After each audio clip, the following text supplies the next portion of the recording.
The warrior mantra I invite you to take into your studio this week is freedom follows the artist that shows up.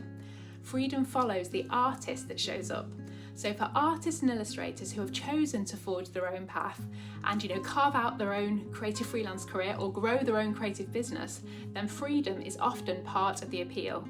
The ability to choose the projects that you want to work on, the ability to set your weekly schedule, choose what your day-to-day looks like. The freedom in all these types of choices is a big part of why you chose this path in the first place.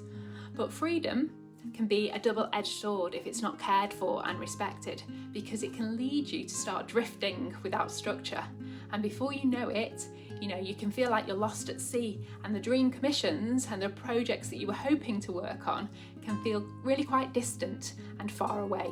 So that's the thing with freedom. If you let it dominate, it can actually have the opposite effect by stopping you from making any real progress and stopping you from feeling truly fulfilled in your creative career, on your creative path.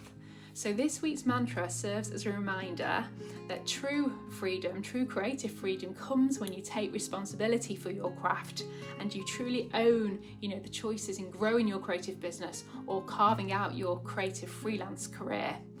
So this might mean accepting that you do need more of a plan with more of a vision so you can take steps towards it more intentionally. It might mean about introducing more structure into your week or dividing up your time in a more disciplined way to make sure that there's always that space in the week for creative play, because when you play creatively, it leads to the best ideas and it reminds you of why you chose this path in the first place.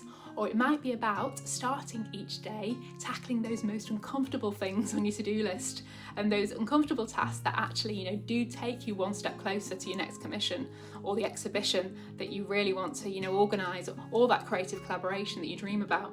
So when you take responsibility for your creative career, creative business, and approach it with full ownership, that is when freedom gives you what it says on the tin: expansion. And that's in every way. So this week, remember, freedom follows the artist that shows up. So this week, show up and have a wonderful week as you do.